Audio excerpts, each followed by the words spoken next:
don't have privilege when you basically just said that trans people aren't valid. They're not a thing. They're just girls pretending to be boys or boys pretending to be girls.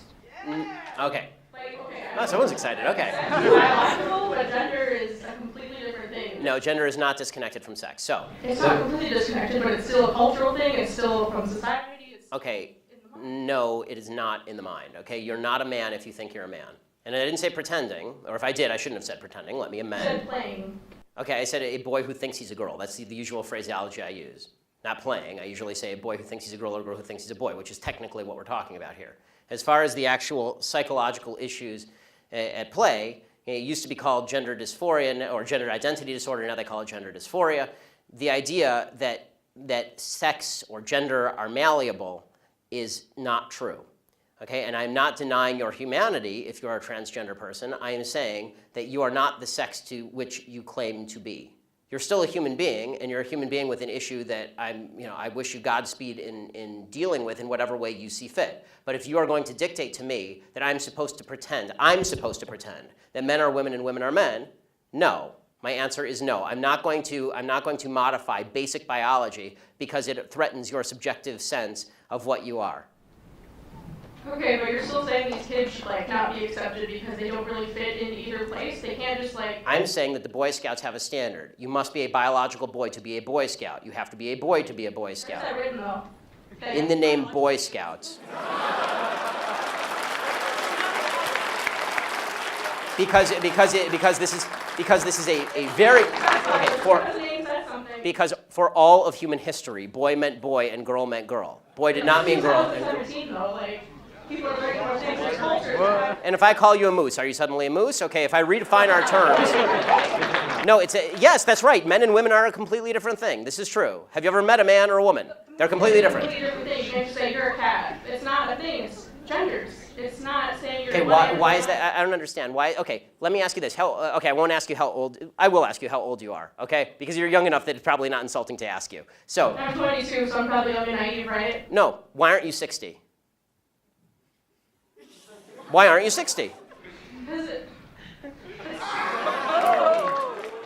And why can't you identify as 60? What is the problem with you identifying as 60? Because it's not the same as gender. You can't just. You're right. Age is significantly less important than gender. You can't magically change your gender. You can't magically change your sex. You can't magically change your age. You can still legally change it. People recognize. You can't legally change your age, by the way. Obviously, you can change your name, you can change your sex, you can change your identity. Just because you can do things legally doesn't mean that they are correct biologically. You could do lots of things in the past that were incorrect biologically and correct legally. For a long period of time in the United States, sterilization of the mentally ill took place. That didn't make it okay. Skinner versus Oklahoma. Justice Oliver Wendell Holmes wrote the decision. Right. I still don't understand why you're accepting these children that are. It's not a matter of open-minded and accepting. I want them to get treatment that they see fit, but that's not involving me. The idea behind the transgender movement as a civil rights movement is the idea that all of their problems would just go away if I would pretend that they were the sex to which they claim membership. That's nonsense. The transgender suicide rate is 40%. It is 40%.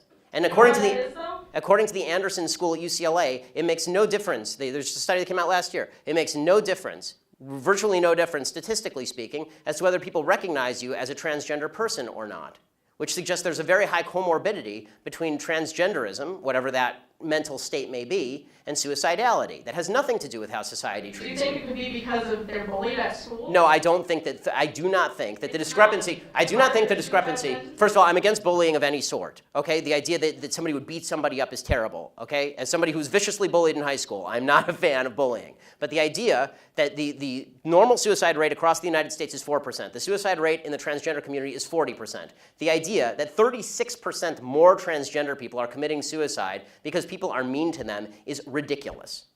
It's not true, and it's not backed by any science that anyone can cite. In what aspect of American culture do women not have equal rights? The fact that we don't have paid maternity leave, but we still have a culture that says that women should care for children, I think is very sexist. So you want to go against the biological ticking of humans that women are the raisers of children? That's biologically incorrect, sir.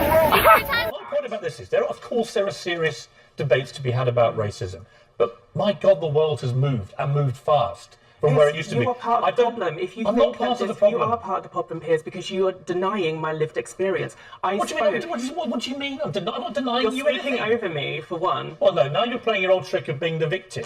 And you played that you immediately came out after you were fired with all the stuff about all the insults you've had and so on and so on. Of course you're going to get insulted. I don't agree with the way they've insulted you, but when you call every white person racist and say we're all in... My mother's Well, white. I was going to But ask when you say, I don't have the energy to talk about the racial violence of white people anymore, yes, all white people, when you call us a bunch of violent racists, Where all does of us, slavery come from? all of us, we are going to get annoyed. You think the hundreds of thousands of people on food banks in this country, white people amongst them, are privileged? They have more.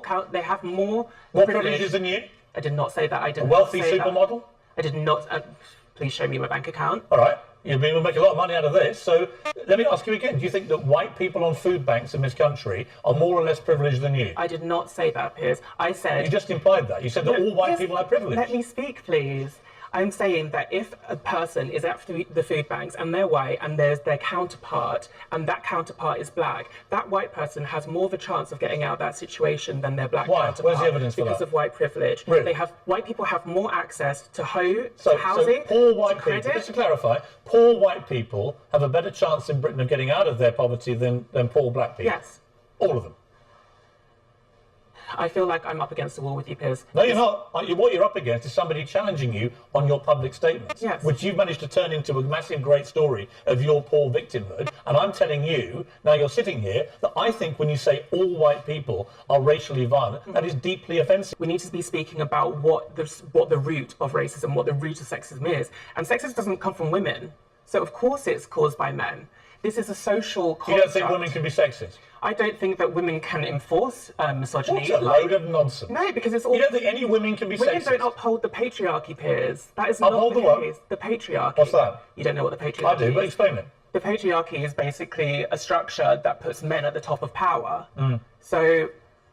It's not women that enforce the patriarchy. Women don't have anything to... The five most powerful people in this country currently are women. How does that sit with your patriarchy?